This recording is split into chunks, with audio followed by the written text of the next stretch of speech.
یہ جو یہ مہمان تھے اس کے اندر میں جو 3 فرشتے تھے اس کے اندر میں حضرت جبریل علیہ السلام بھی تھے. حضرت جبریل علیہ السلام نے چیخ ماری اور وہ الٹے گر گئے اور الٹے منہ گر گئے. اور پھر اس کے بعد میں ان کے اوپر میں پتھروں کی بارش بھی برسائی، یعنی ٹھیکریوں کی بارش. حجارۃ من سجیل، حجارہ پتھری کو کہتے ہیں، کنکری کو کہتے ہیں، اور سجیل ٹھیکری کو کہتے ہیں. سنگ گیل یہ فارسی لفظ ہے، اور اللہ تبارک و تعالیٰ نے اس فارسی کو عربی زبان کے اندر میں استعمال کیا. سنگ گیل، گیل مٹی کو کہتے ہیں اور سنگ پتھر کو کہتے ہیں. سجیل یعنی ٹھیکری،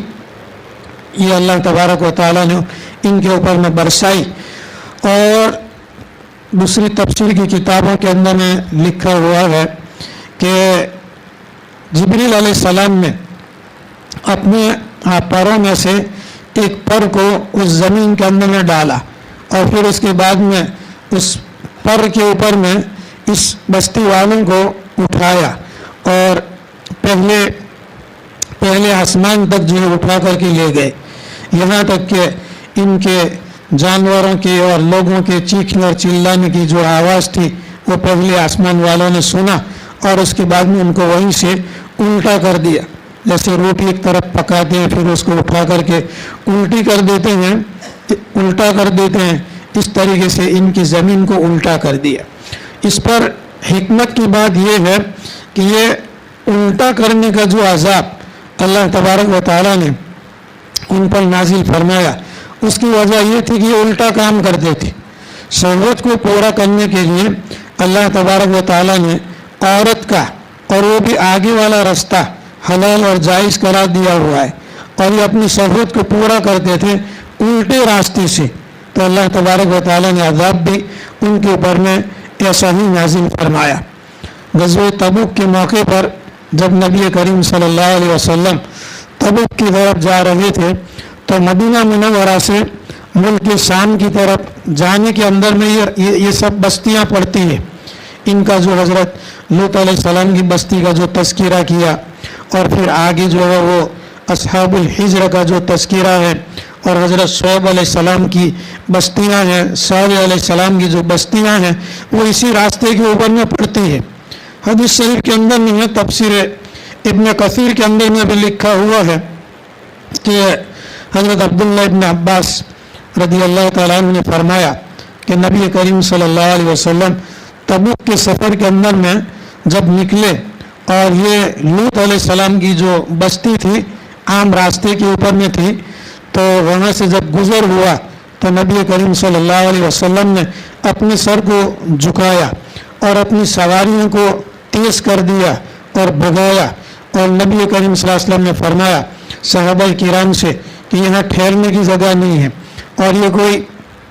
دیکھنے کی کوئی جگہ نہیں ہے کہ آدمی یہاں ٹھہر کر کے دیکھے. اپنے سر کو جھکاتے ہوئے نبی کریم صلی اللہ علیہ وسلم نے صحابہ کرام کو بھی فرمایا کہ ندامت کے ساتھ اور اللہ تبارک و تعالیٰ کی طرف رجوع کرتے ہوئے یہاں سے نکل جاؤ. ہو سکتا ہے کہ وہی عذاب جو ان کے اوپر میں نازل ہوا ہمارے اوپر میں بھی اللہ تبارک و تعالیٰ کہیں نازل نہ فرما دے. یہ صدن کا علاقہ کہلاتا ہے،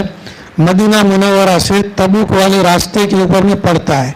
اور یہ جو قوم لوط کا جو علاقہ اور ایریا تھا جس کو فرشتے نے اٹھایا اور پھر اس کے بعد میں الٹا کر کے ان کو رکھ دیا گیا، آج بھی تحقیق کرنے والوں کی یہ تحقیق ہے کہ سمندر کی سطح سے، سمندر کے لیول سے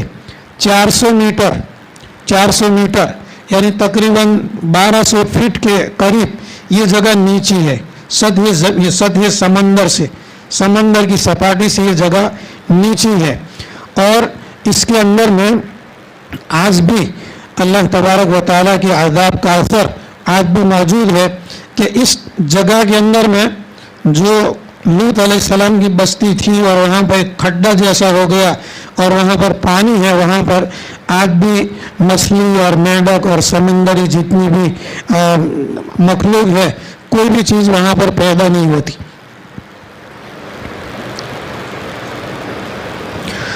تو